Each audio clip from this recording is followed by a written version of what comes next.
a la doctora Marta Lucía Ospina, ella es la directora de Epidemiología y Demografía del Ministerio, la doctora Gina Watson, que es la representante en Colombia de la Organización Panamericana de la Salud, y el doctor Fernando de Laos, que es el director del Instituto Nacional de Salud. Ellos van a hacer una presentación. Cuando ustedes quieran hacer preguntas, el propósito es exactamente ese, ustedes pueden interrumpir cuando consideren. Sí, tenemos entonces inicialmente como propuesta una presentación muy sencilla, en la que queremos como hablar un poco qué es el ébola, qué es lo que produce. Esta presentación la hemos utilizado en otras 2 ruedas de prensa y hemos visto que sirve para que ustedes puedan, digamos, hacer unas preguntas más específicas y más dirigidas sobre los temas de interés. Entonces voy a hacerla, pero podemos ir haciendo las preguntas que consideren. Bueno, el ébola como tal es un virus. El ébola, el nombre realmente es del virus, que recibió su nombre de un río cercano de la primera región donde fue identificado.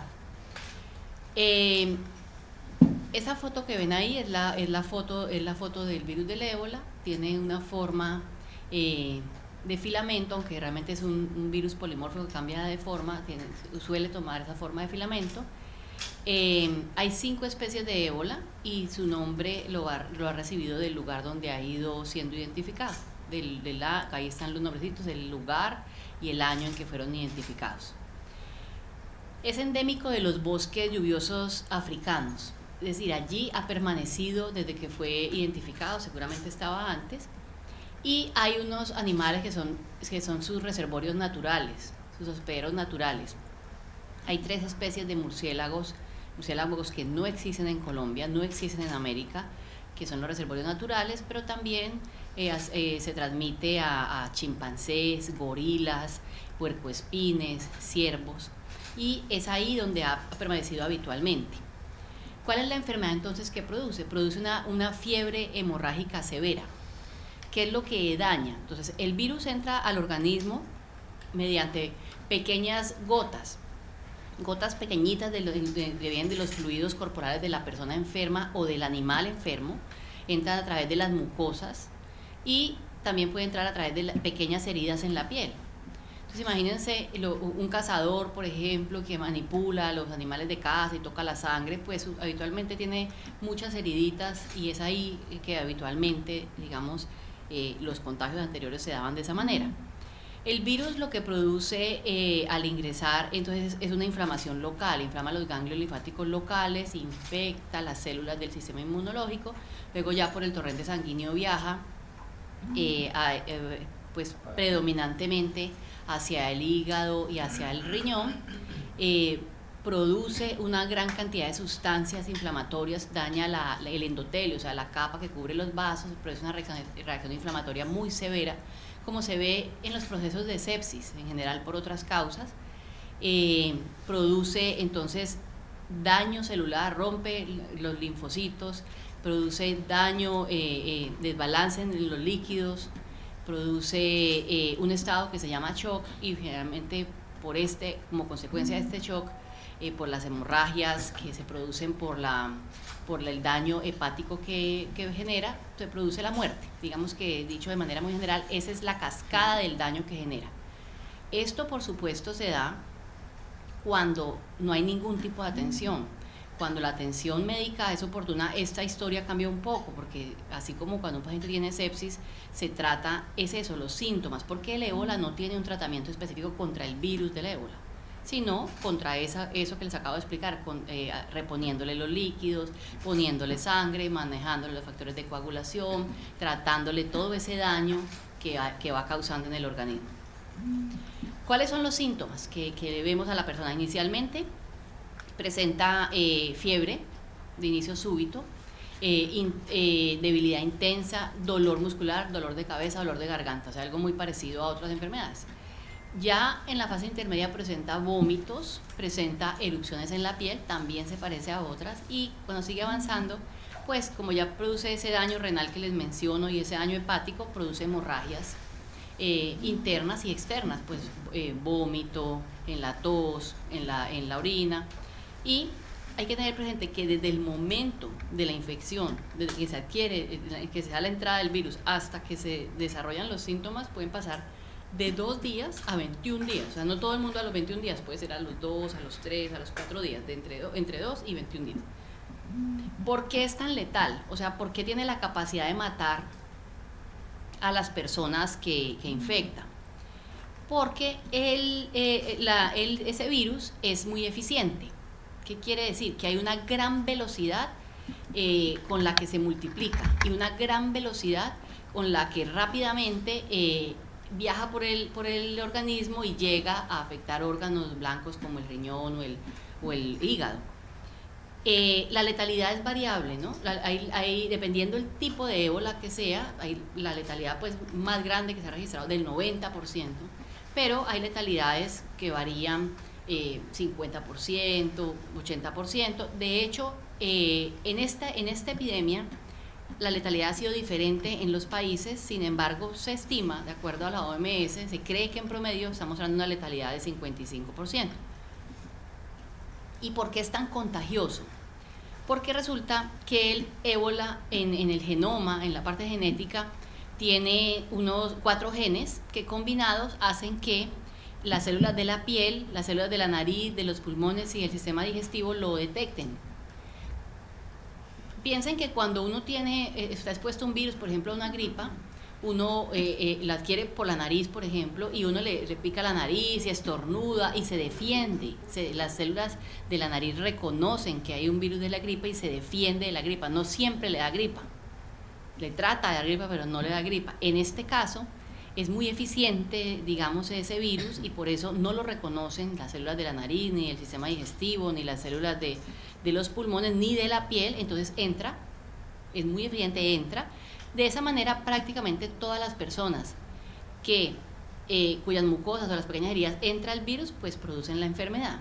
Eso no está medido al detalle, pero se sabe se cree que todas las que lo adquieren lo desarrollan. ¿Cómo se transmite y cómo no se transmite?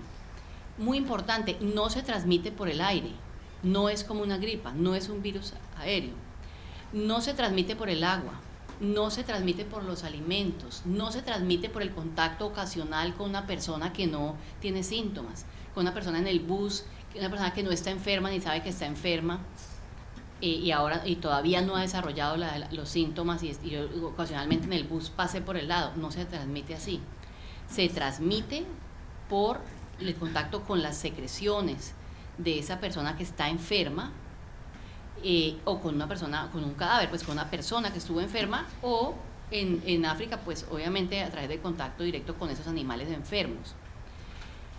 Se necesita necesariamente haber tenido contacto con una persona enferma. Es necesario que exista esa transmisión, esa exposición a esas secreciones con la persona o a través de elementos que están contaminados, porque también es cierto que en ambientes de poco aseo, de poca higiene, en una superficie puede permanecer esa secreción hasta 6 días con ese virus vivo, pero significa que no hay ningún tipo de aseo, ningún tipo de limpieza. ¿Es una enfermedad nueva? No lo es. La Organización Mundial de la Salud y la Organización Panamericana de la Salud nos lo han recordado muchas veces, no es nueva. De hecho, desde 1976 a la fecha se han presentado 26 brotes de ébola en diferentes lugares de África, porque nunca había salido de África. En general, ellos reúnen esos brotes anteriores, reunían más o menos 1.800 enfermos con 1.200 muertos. Los brotes generalmente estaban asociados a manipulación de chimpancés o gorilas, murciélagos, monos, antílopes o puercoespines que encontraban enfermos en la selva o que eran cazados en la selva. Así habitualmente se daban. ¿Por qué entonces el mundo está en esta epidemia? ¿Por qué, si eso ya sucede, ya había 26 brotes anteriores y ya venía pasando, qué es lo que está pasando ahora? Ahora la situación es diferente porque por primera vez se da al otro lado de África, o sea, se da en el occidente de África, países que nunca habían estado expuestos a ébola, no habían tenido ellos epidemias anteriormente. Esos países no estaban tampoco esperando el ébola, digamos, no estaban preparados para él, se demoraron en reconocer de qué enfermedad se trataba. O sea, la gente estaba enferma, pero no reconocieron esto es ébola, lo que tenemos es un ébola, lo cual hizo que no se tuvieran las medidas, ¿cierto?, de contención y aislamiento, y eso hizo que hubiera más expuestos y contagio. Adicionalmente, cuando, digamos, la autoridad sanitaria reaccionó y el mundo reaccionó y empezaron a apoyar estos países, pues llegaron a los hogares a buscar esas personas enfermas, ¿cierto?, que ya eran muchas.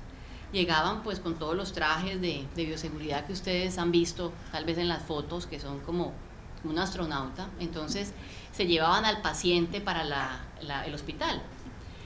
La letalidad del ébola hace que muchas de esas personas mueran, y adicionalmente porque algunas ya estaban muy avanzadas y pues se morían.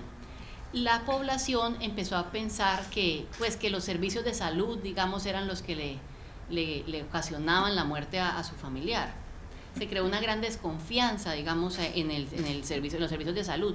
Incluso nos contaba el subdirector de la Organización Mundial de la Salud que sufrieron ataques en los hospitales, familias que fueron a rescatar a su familiar, digamos, que estaba hospitalizado con ébola, y pues traérselo para la casa, incluyendo el colchón ensangrentado y todas las cosas. La población empezó además a ocultar los enfermos. Imagínense una enfermedad con esta transmisibilidad cuando tiene un enfermo oculto en la casa y con otras muchas personas conviviendo en la misma casa. Entonces esa situación ha producido este nivel de transmisión que es gigantesco, y eso sumado a las tradiciones funerarias en esas regiones en las que duran hasta una semana ese cortejo funerario y con un contacto estrecho, digamos, con el difunto, de acuerdo a sus creencias, han hecho que esta epidemia tenga estas proporciones que ya alcanzan obviamente más de 10.000 afectados, con más de 4.000, casi 5.000 muertos, 4.900 muertos. Por eso es que es distinta. ¿Cuál es el riesgo entonces de llegada a Colombia? La Organización Mundial de la Salud claramente el 8 de agosto, como recordarán, hizo la primera declaración. Ya ha tenido otras 2 reuniones posteriores, de cual ahora le pido a la doctora Watson que nos cuente, pero en esa primera del 8 de agosto salieron los países clasificados en 3 grandes grupos, en los de riesgo alto, medio y bajo. Colombia fue clasificado como país de riesgo bajo. ¿Por qué es un país de riesgo bajo? Es de riesgo bajo porque, como es un virus que se contagia por contacto directo y nosotros no tenemos rutas directas, ni aéreas, ni marítimas con esos países, o sea, los viajeros necesariamente han pasado por otros países de filtro antes de llegar acá. Esos países también tienen alerta, y esos países también están tienen sus sistemas de filtro migratorio, sus sistemas de monitoreo, y tienen sus sistemas de salud desarrollados en alerta. Adicionalmente, la otra preocupación, digamos, sería los migrantes ilegales, ¿cierto? Los que no vienen por esos filtros migratorios. Es muy importante entender que, primero, provenientes de esos países son muy pocos, es muy poca la cantidad que hay en Colombia, pero adicionalmente, estas personas en ese viaje, en esa migración ilegal, duran meses, incluso años. O sea, pasan mucho más de 21 días antes de que lleguen a Colombia desde su lugar de origen. Por lo tanto, eso disminuye notoriamente el riesgo de llegada a través de un migrante ilegal. Sin embargo, como vimos ahora en la presentación, Colombia tiene también procedimientos establecidos para esos migrantes ilegales. Ya termino contándoles que el plan de preparación entonces de Colombia tiene 3 componentes. Tiene una serie de procedimientos para disminuir la probabilidad de entrada. Tiene otra serie de procedimientos para poder identificar un caso si se presenta, responder ante él, contenerlo y manejarlo adecuadamente. Y tiene otra serie de procedimientos para evitar la propagación, para rastrear los contactos y para evitar que haya propagación dentro del país.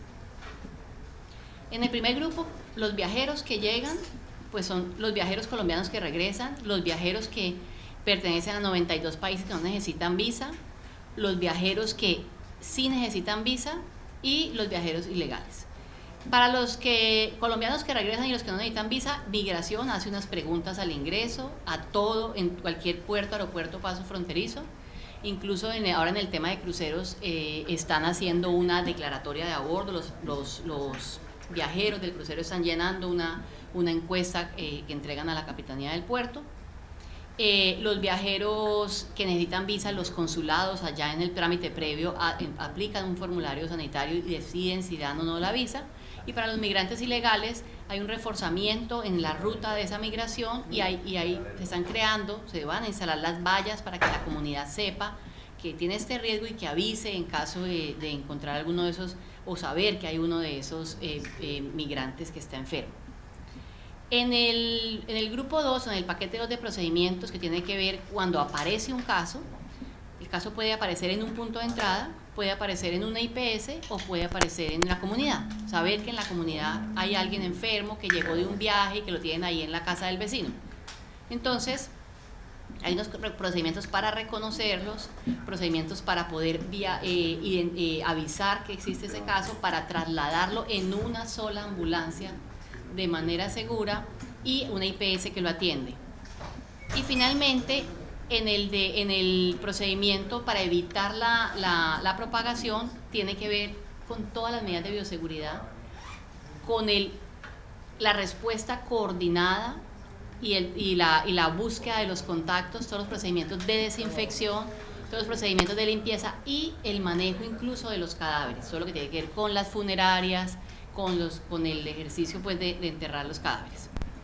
Con esto entonces Colombia ha realizado 25 procedimientos que deben ser operativizados por 43 entidades y esos 25 procedimientos están ya disponibles en la página web del Ministerio, hoy los estamos socializando aquí y es responsabilidad también de la autoridad local, o sea, de cada departamento hacer el ejercicio de que cada uno de esos destinatarios efectivamente sepa qué hacer, sepa cómo utilizar el procedimiento.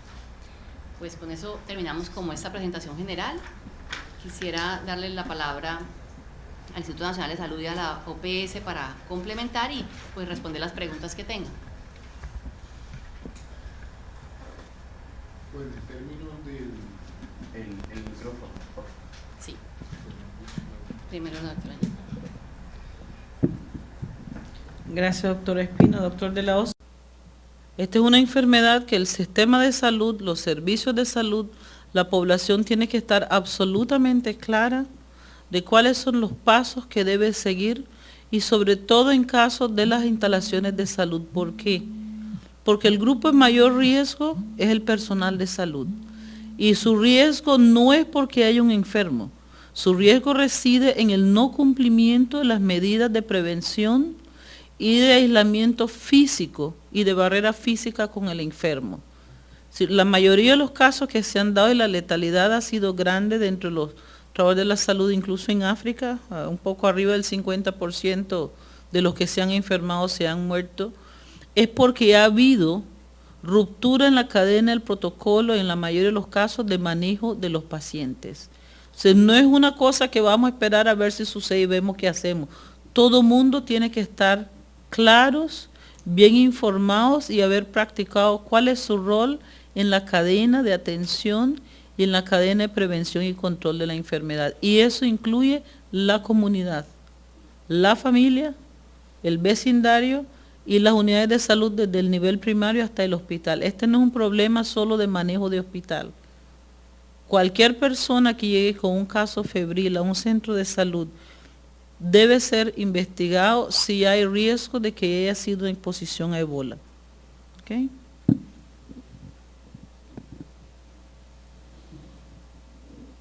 Ricardo, bueno, vamos a responder entonces las preguntas.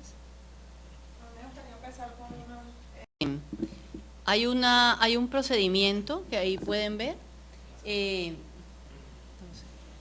Es el procedimiento número 12. El procedimiento 12 explica cuál es el proceso administrativo, digamos, de cómo llega un paciente a una de las IPS elegidas, que se llaman IPS designadas, cómo su aislamiento, en qué lugar físico está, cuál es el procedimiento para interactuar con él. Tiene una serie de anexos que ahí pueden ver. Hay un anexo de bioseguridad, que es lo que nos decía la doctora Watson, o sea, cómo se viste el personal, cuál es la puerta de entrada, cómo le toman las muestras, cómo las muestras se manejan, cómo las lleva el instituto, cómo se quitan esos trajes, que es muy importante. Además de tener el traje, porque muchas veces tiene el traje, sí tenemos los trajes, pero no es suficiente, porque el mundo tiene los trajes, en África hay los trajes. El asunto es cómo se ponen, cómo se quitan los trajes, cuál es el procedimiento además para desechar todas las partes desechables de ese traje. O sea, cualquier error en la cadena es lo que causa la transmisión. Por eso tiene que ser muy detallado. Y también tiene un anexo clínico, ya del tratamiento médico en sí, que precisamente en este momento la Sociedad de Infectología está hablando del tratamiento clínico, o sea, cómo se hace el manejo ya clínico de electrolitos, de soporte cardiovascular, o sea, todo lo que se le hace al paciente para sacarlo adelante desde la crisis, porque recordemos que no hay un tratamiento para el ébola, o sea, no hay un antiviral para el ébola, no hay un tratamiento, sino que se maneja todos esos signos y esos síntomas que el virus ha ido creando en su paso. De esa manera, ese procedimiento se trae todo ese compendio, manejo clínico, manejo de laboratorio, manejo de bioseguridad y manejo de psicosocial para la familia y para el entorno. Por eso, esos procedimientos no van solos.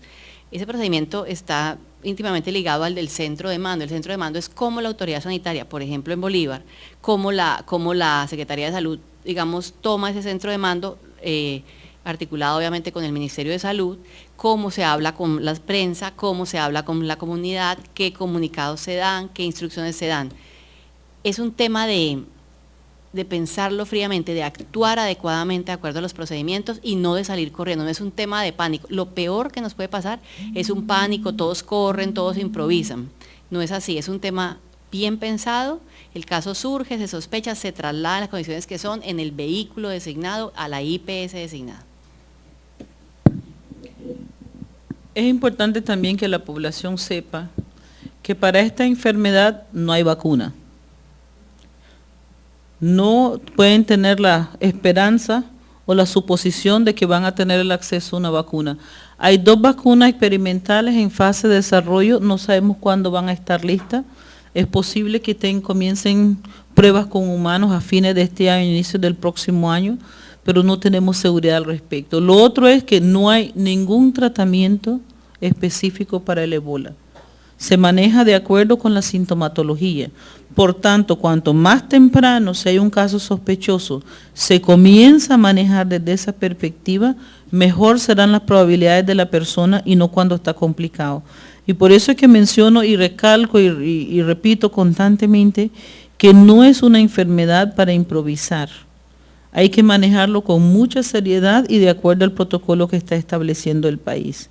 Y menciono lo del tratamiento porque ya hemos recibido varias comunicaciones en nuestra oficina proponiéndonos curas milagrosas de diferentes naturalezas y la población no se debe dejar ni engañar ni recibir esperanzas falsas de que hay curas milagrosas, de que hay fórmulas diferentes, porque no hay a nivel mundial ningún tratamiento con evidencia científica específica para el tema de ébola y tampoco vacuna en este momento.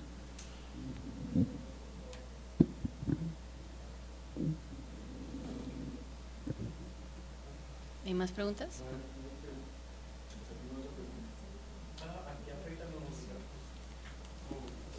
En este sentido, ha hecho un excelente esfuerzo en poder tener listo ya un plan de prevención y de control en la eventualidad que se dé un evento relativo a la enfermedad por virus de ébola. La organización nuestra, tanto la Organización Panamericana como la Organización Mundial de la Salud, ha venido acompañando estos esfuerzos. Nosotros estamos muy satisfechos con los avances que han habido. Este ejercicio del día de hoy de socializar el plan, de iniciar el proceso de comunicación y de entrenamiento para el personal, tanto en el sector salud como otros sectores, es fundamental. Las medidas que se están estableciendo a nivel de garantizar la seguridad en las instituciones de salud y la capacidad de manejo y control de los pacientes igualmente. Y ciertamente un elemento importante que es la coordinación intersectorial de más de 30 y algo instituciones a nivel nacional que están involucrados en la respuesta a nivel de la posibilidad de un evento de ébola en el país. La probabilidad que esto suceda es muy baja. Sin embargo, no podemos descartar la posibilidad de que se dé un caso o un caso sospechoso, en cuyo caso nuestra principal recomendación como organización es que el país esté preparado y con todas las condiciones y toda la capacitación necesaria para asegurar que el riesgo en la eventualidad que se dé una situación sea el menor posible.